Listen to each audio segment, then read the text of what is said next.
गुजरात के राज्यपाल श्रीमान आचार्य देवव्रत जी,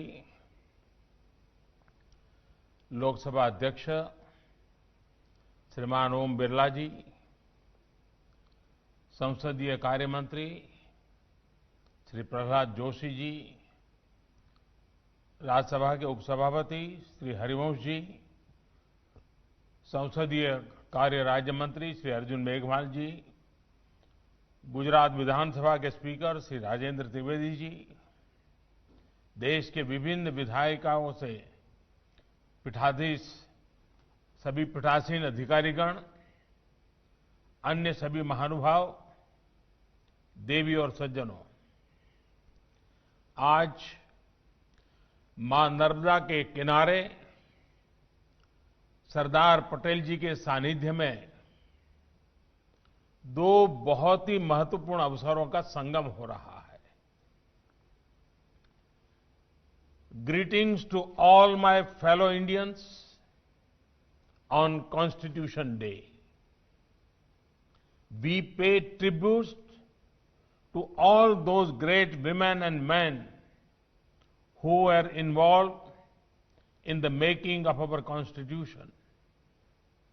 आज संविधान दिवस भी है और संविधान की रक्षा करने में अहम भूमिका निभाने वाले आप पीठासीन अधिकारियों का सम्मेलन भी है। ये वर्ष पीठासीन अधिकारियों के सम्मेलन का शताब्दी वर्ष भी है। इस महत्वपूर्ण उपलब्धि के लिए आप सभी को बहुत बहुत बधाई।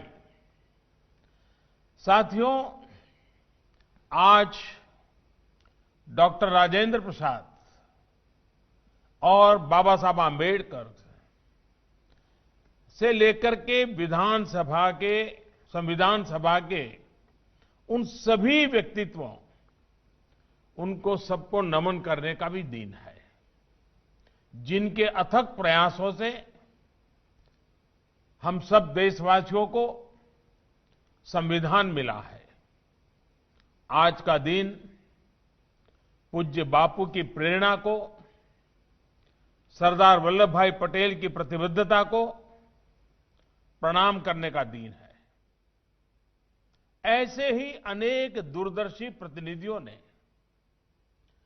स्वतंत्र भारत के नवनिर्माण का मार्ग तय किया था।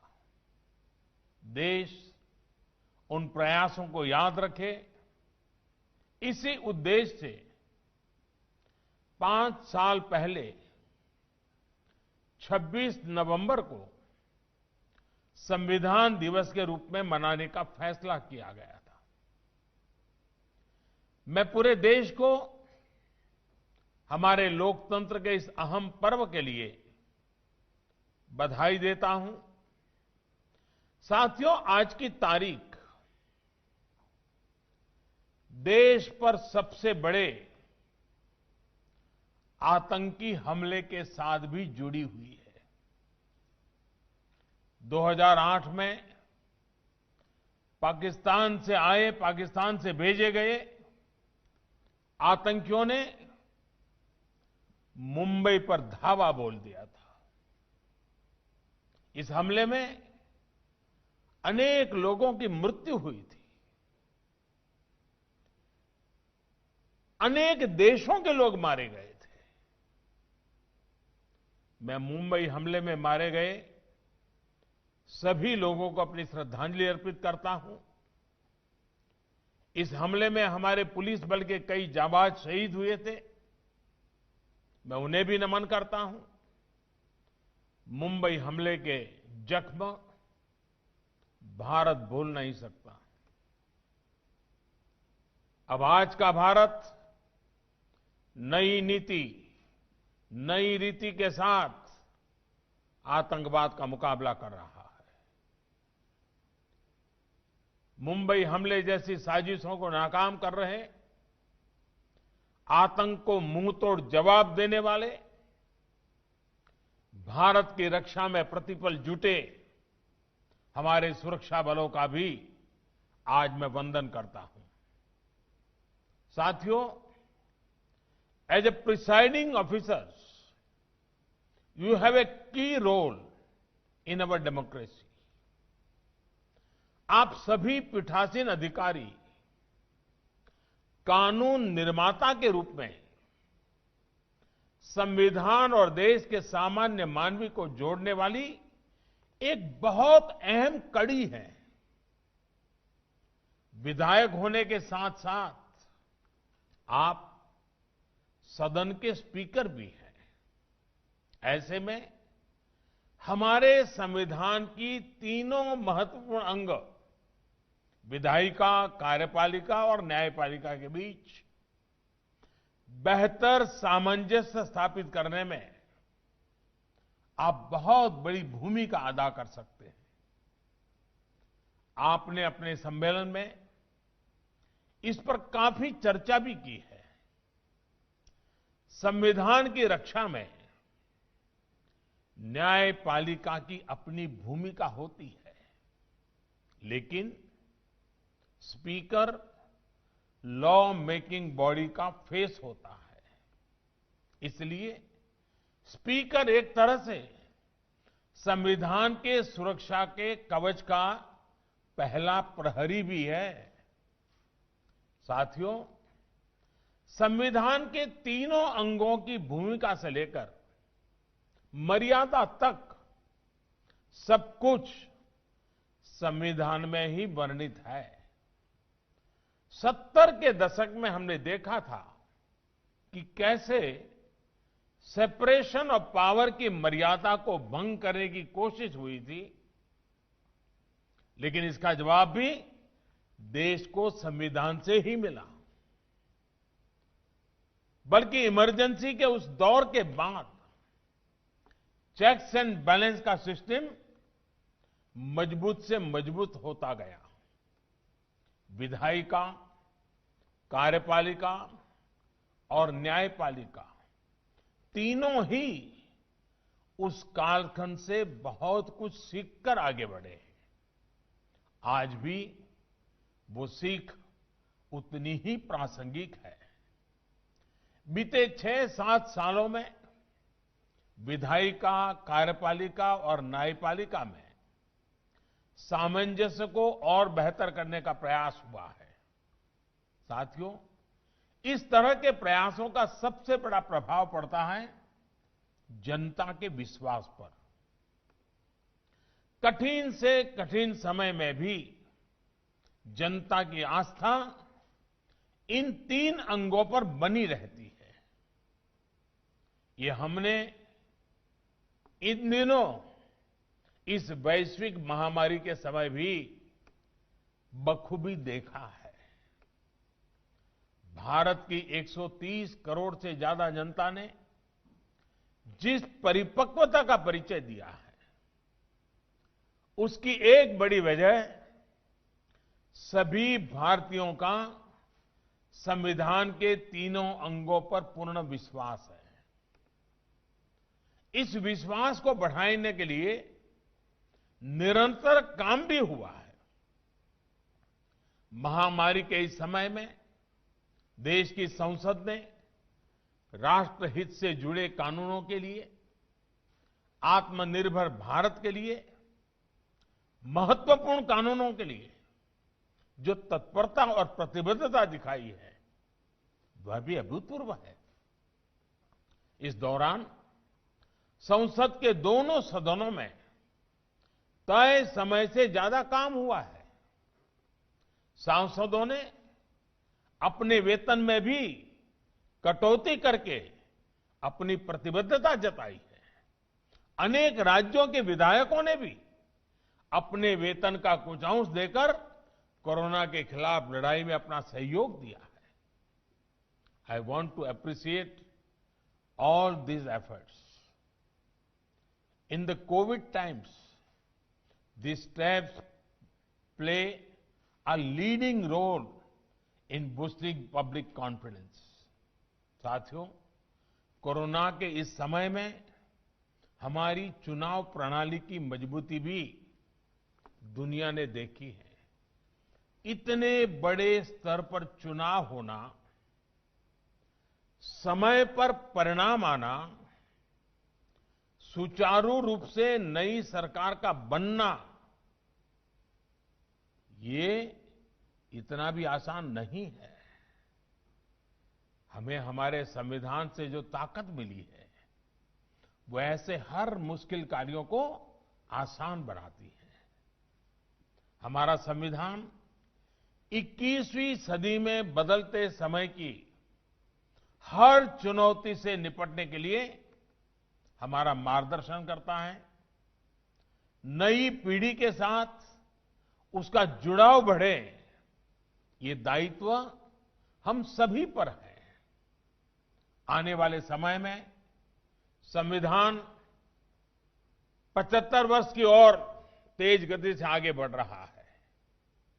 उसी प्रकार से आजाद भारत की 75 वर्ष का होना वाला है। ऐसे में व्यवस्थाओं को समय के अनुकूल बनाने के लिए, बड़े कदम उठाने के लिए हमें संकल्पित भाव से काम करना होगा।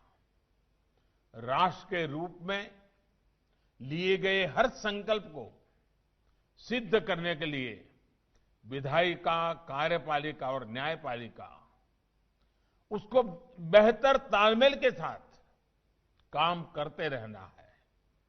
हमारे हर निर्णय का आधार एक ही तराजू से तोलना चाहिए, एक ही मानदंड होना चाहिए, और वो मानदंड है राष्ट्रहित। राष्ट्रहित, यही हमारा तराजू होना चाहिए। हमें ये याद रखना है कि जब विचारों में देशहित, लोकहित, उसके बजाय राजनीति हावी होती है, तो उसका नुकसान देश को उठाना पड़ता है। जब हर कोई अलग अलग सोचता है, तो क्या परिणाम होते हैं, उसका गवाह आप 2 दिन से जहां विराजमान हैं, वो सरदार सरोवर डैम भी उसका एक बहुत बड़ा उदाहरण है। साथियों, केवड़िया प्रवास के दौरान आप सभी ने सरदार सरोवर डैम की विशालता देखी है, भव्यता देखी है, उसकी शक्ति देखी है। लेकिन इस डैम का काम बरसों तक अटका रहा, फंसा रहा। आजादी के कुछ वर्षों के बाद शुरू हुआ था, और आजादी के 75 वर्ष जब सामने आए हैं, अभी कुछ साल पहले वो पूरा हुआ। कैसी कैसी बाधाएं, कैसे कैसे लोगों के द्वारा रुकावटें, किस प्रकार से संविधान का दुरुपयोग करने का प्रयास हुआ, और इतना बड़ा प्रोजेक्ट, जनहित का प्रोजेक्ट, इतने सालों तक लटका रहा। आज इस डैम का लाभ गुजरात के साथ ही मध्य प्रदेश, महाराष्ट्र और राजस्थान के लोगों को भी हो रहा है। इस बांध से गुजरात की 10 लाख हेक्टेयर जमीन को, राजस्थान की 2.5 लाख हेक्टेयर जमीन को सिंचाई की सुविधा सुनिश्चित हुई है। गुजरात के 9,000 से ज्यादा गांव, राजस्थान और गुजरात के अनेकों छोटे बड़े शहरों को घरेलू पानी की सप्लाई इसी सरदार सरोवर बांध की वजह से हो पा रही है। और जब पानी की बात आती है, तो मुझे एक प्रसंग भी याद आता है। जब नर्मदा का पानी अनेक विवादों में रहा, अनेक संकटों से गुजरे, आखिरकार कुछ रास्ते निकले, लेकिन जब राजस्थान को पानी पहुंचाया, तो भैरों सिंह जी शेखावत और जसवंत सिंह जी दोनों गांधीनगर स्पेशली मिलने आए। मैंने पूछा क्या काम है, बोले आकर के बताएंगे। वो आए और मुझे उतना उन्होंने अभिनंदन दिए, इतने आशीर्वाद दिए, इतनी, मैंने कहा इतना प्यार, इतनी भावना क्या। अरे बोले भाई, इतिहास गवाह है कि पानी के बूंद के लिए भी युद्ध हुए हैं, लड़ाइयां हुई हैं, 2-2 परिवारों के बीच बंटवारा हो गया है, बिना कोई संघर्ष, बिना कोई झगड़े गुजरात से नर्मदा का पानी राजस्थान पहुंच गया, राजस्थान की सूखी धरती को अपने पानी पहुंचाया। ये हमारे लिए इतने गर्व और आनंद का विषय है और इसलिए हम तुम्हें मिलने आए हैं। आप देखिए, ये काम अगर पहले हुआ होता, इसी बांध से जो बिजली पैदा हो रही है उसका अधिकांश लाभ मध्य प्रदेश और महाराष्ट्र को हो रहा है। साथियों, ये सब वर्षों पहले भी हो सकता था। लोक कल्याण की सोच के साथ, विकास को सर्वोच्च प्राथमिकता की अप्रोच के साथ ये लाभ पहले भी मिल सकते थे, लेकिन वर्षों तक जनता इनसे वंचित रही। और आप देखिए, जिन लोगों ने ऐसा किया उन्हें कोई पश्चाताप नहीं है। इतना बड़ा राष्ट्रीय नुकसान हुआ, बांध की लागत कहां से कहां पहुंच गई, लेकिन जो इसके जिम्मेदार थे उनके चेहरे पर कोई शिकन नहीं है। हमें देश को इस प्रवृत्ति से बाहर निकालना है।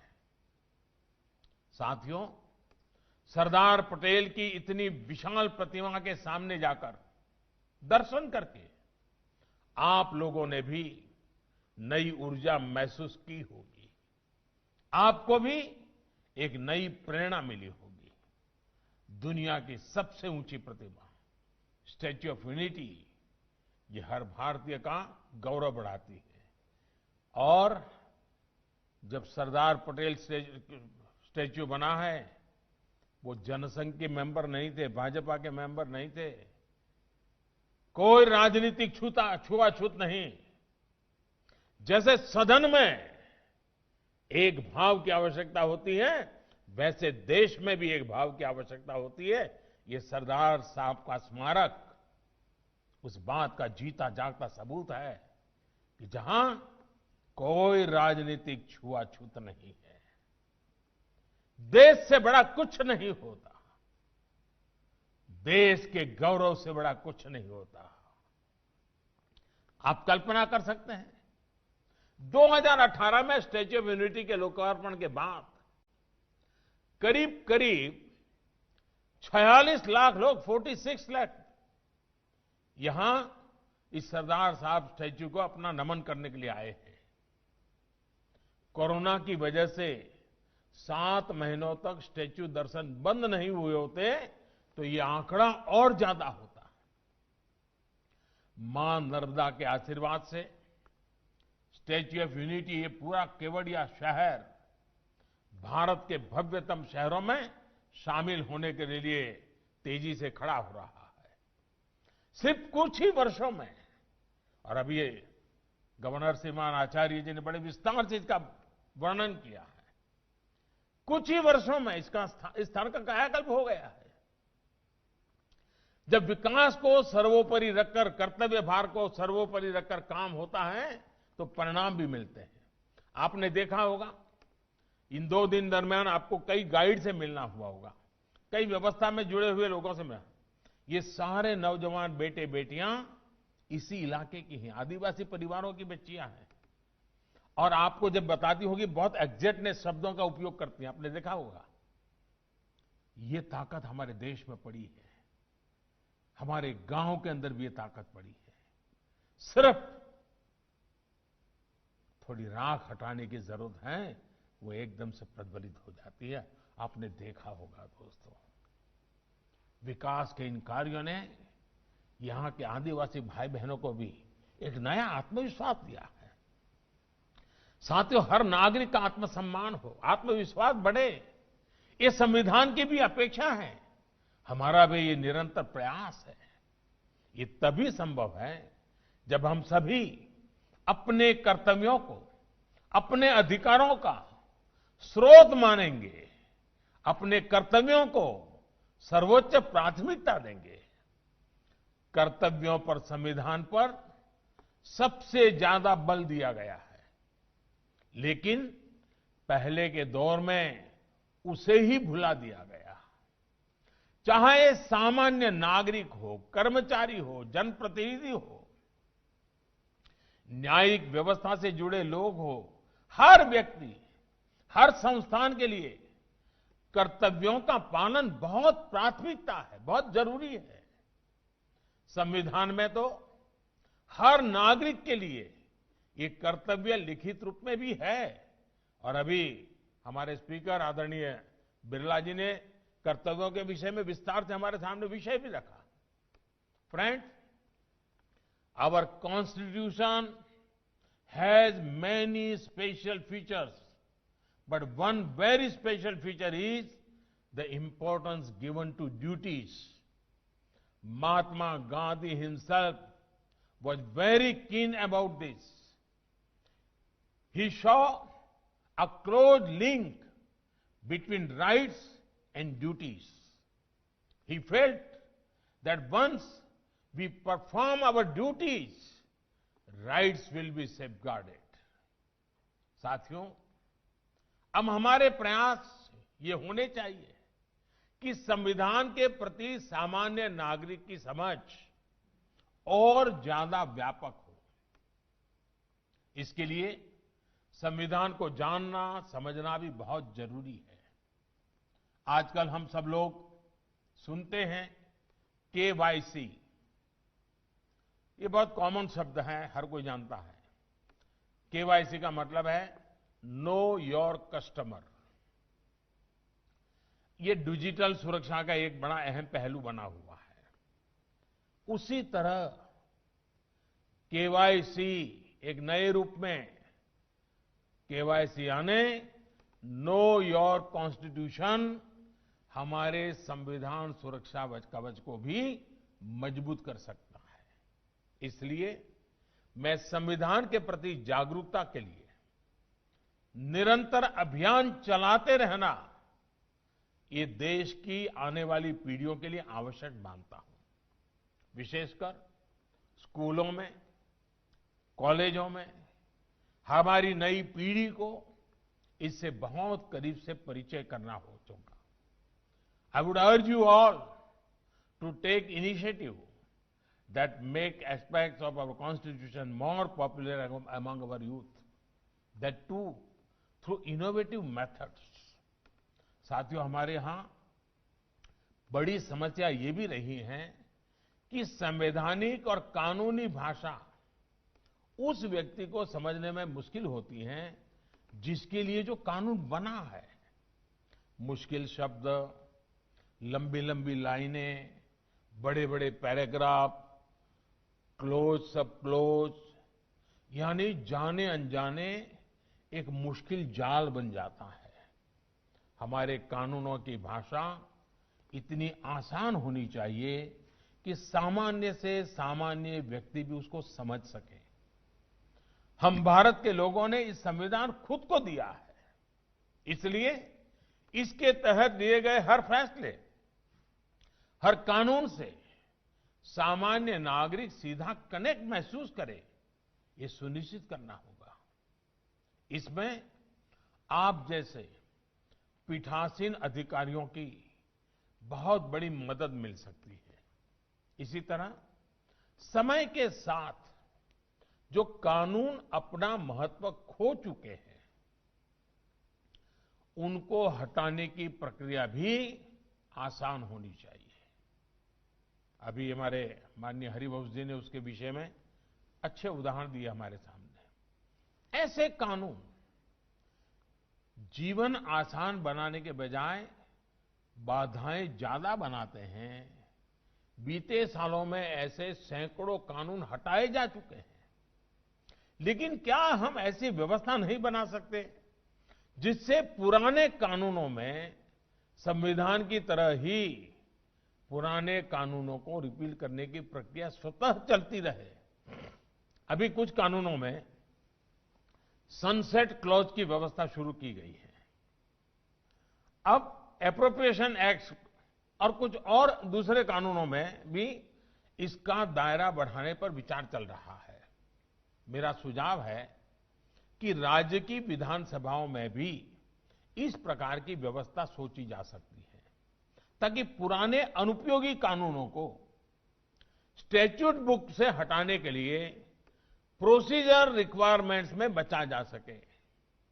इस प्रकार की व्यवस्था से कानूनी कंफ्यूजन बहुत कम होगा और सामान्य नागरिकों को भी आसानी होगी। साथियों, एक और विषय है और वो भी इतना ही महत्वपूर्ण है, वो चुनावों का। वन नेशन वन इलेक्शन सिर्फ एक चर्चा का विषय नहीं है, बल्कि ये भारत की जरूरत है। हर कुछ महीने में भारत में कहीं न कहीं बड़े चुनाव हो रहे होते हैं। इससे विकास के कार्यों पर जो प्रभाव पड़ता है, उसे आप सब भली भांति जानते हैं। ऐसे में वन नेशन वन इलेक्शन पर गहन अध्ययन और मंथन आवश्यक है और इसमें पीठासीन अधिकारी काफी मार्गदर्शन कर सकते हैं, गाइड कर सकते हैं, लीड कर सकते हैं। इसके साथ ही लोकसभा हो, विधानसभा हो या पंचायत चुनाव हो, इनके लिए एक ही वोटर लिस्ट काम में आए, इसके लिए हमें सबसे पहले रास्ता बनाना होगा। आज हर एक के लिए अलग अलग वोटर लिस्ट है, हम क्यों खर्चा कर रहे हैं, समय क्यों बर्बाद कर रहे हैं। अब हर एक के लिए 18 साल से ऊपर तय है। पहले तो उम्र में फर्क था, इसलिए थोड़ा वो रहा, अब कोई जरूरत नहीं है। साथियों, डिजिटाइजेशन को लेकर संसद में और कुछ विधानसभाओं में कुछ कोशिशें हुई है, लेकिन अब पूर्ण डिजिटलीकरण करने का समय आ चुका है। अगर आप प्रिसाइडिंग ऑफिसर्स इसमें जुड़े इनिशिएटिव लेंगे तो मुझे विश्वास है कि हमारे विधायक गण, सांसद गण भी तेजी से ये टेक्नोलॉजी को एडॉप्ट कर लेंगे। क्या आजादी के 75 वर्ष को देखते हुए आप इससे जुड़े लक्ष्य तय कर सकते हैं? कोई टारगेट तय करके यहां से जा सकते हैं? साथियों, आज देश के सभी विधायी सदनों को डेटा शेयर करने की दिशा में आगे बढ़ना जरूरी है, ताकि देश में एक सेंट्रल डेटाबेस हो। सभी सदनों के कामकाज का एक रियल टाइम ब्यौरा आम नागरिक को भी उपलब्ध हो और देश के सभी सदनों को भी ये उपलब्ध हो। इसके लिए नेशनल ई विधान एप्लीकेशन के रूप में एक आधुनिक डिजिटल प्लेटफॉर्म पहले से ही विकसित किया जा चुका है।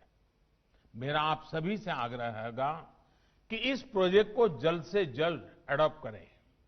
अब हमें अपनी कार्यप्रणाली में ज्यादा से ज्यादा टेक्नोलॉजी के इस्तेमाल, पेपरलेस तौर तरीकों पर बल देना चाहिए। साथियों, देश को संविधान सौंपते समय संविधान सभा इस बात को लेकर एकमत थी कि आने वाले भारत में बहुत सी बातें परंपराओं से भी स्थापित होगी। संविधान सभा चाहती थी कि आने वाली पीढ़ियां ये सामर्थ्य दिखाएं और नई परंपराओं को अपने साथ जोड़ते चलें। हमें अपने संविधान के शिल्पियों की इस भावना का भी ध्यान रखना है। पीठासीन अधिकारी होने के नाते आप सभी क्या नया कर सकते हैं,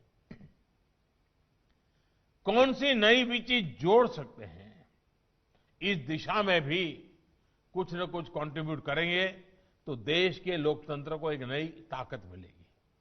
विधानसभा की चर्चाओं के दौरान जन भागीदारी कैसे बढ़े, आज की युवा पीढ़ी कैसे जुड़े, इस बारे में भी सोचा जा सकता है। अभी दर्शक दीर्घाओं में लोग आते हैं, चर्चा भी देखते हैं, लेकिन इस प्रक्रिया को बहुत नियोजित तरीके से भी किया जा सकता है। जिस विषय पे चर्चा हो, उस विषय के अगर संबंधित लोग वहां रहे उस दिन, तो ज्यादा लाभ होगा। जैसे मानो शिक्षा से जुड़ा कोई विषय हो तो विद्यार्थियों को, शिक्षकों को, यूनिवर्सिटी के लोगों को बुलाया जा सकता है।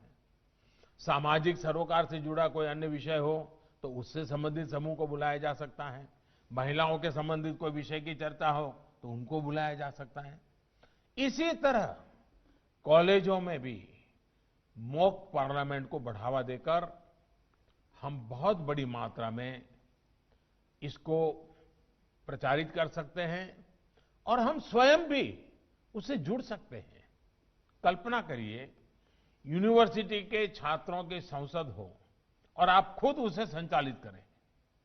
इससे विद्यार्थियों को कितनी प्रेरणा मिलेगी, कितना कुछ नया सीखने को मिलेगा। ये मेरे सुझाव भर हैं। आपके पास वरिष्ठता भी है, आपके पास अनुभव भी है। मुझे विश्वास है कि ऐसे अनेक प्रयासों से हमारी विधायी व्यवस्थाओं पर जनता का विश्वास और मजबूत होगा। एक बार फिर इस कार्यक्रम में मुझे निमंत्रित करने के लिए मैं स्पीकर महोदय का बहुत आभार व्यक्त करता हूं। मैंने ऐसे ही सुझाव दिया था, लेकिन स्पीकर साहब ने केवड़िया में इस कार्यक्रम की रचना की। गुजरात के लोगों की मेहमान नवाजी तो बहुत अच्छी होती ही होती है। वैसे हमारे देश के हर कोने में स्वभाव है, तो उसमें तो कोई कमी नहीं आई होगी, ऐसा मुझे पूरा विश्वास है। लेकिन इसको देखने के बाद हो सकता है आपके मन में कई अच्छे नए विचार आए हों। अगर वहां वो विचार अगर पहुंचा देंगे तो जरूर उसका लाभ होगा इसके विकास में, क्योंकि एक पूरे राष्ट्र के लिए एक गौरवपूर्ण जगह बनी है। उसमें हम सबका योगदान हो, क्योंकि इसके मूल में आपको याद होगा, हिंदुस्तान के हर गांव से किसानों ने खेत में जो औजार उपयोग किया था, वैसा पुराना औजार इकट्ठा किया था हिंदुस्तान के 6 लाख गांवों से, और उसको यहां पर मेल्ट करके इस स्टैच्यू बनाने में किसानों के खेत में उपयोग किए गए औजार का में से लोहा निकालकर इस स्टैच्यू में उपयोग किया गया है। यानी इसके साथ एक प्रकार से हिंदुस्तान का हर गांव, हर किसान जुड़ा हुआ है। साथियों, नर्मदा जी और सरदार साहब के सानिध्य में ये प्रवास आपको प्रेरित करता रहे, इसी कामना के साथ आप सबको मेरी तरफ से बहुत बहुत आभार, बहुत बहुत धन्यवाद, बहुत शुभकामनाएं।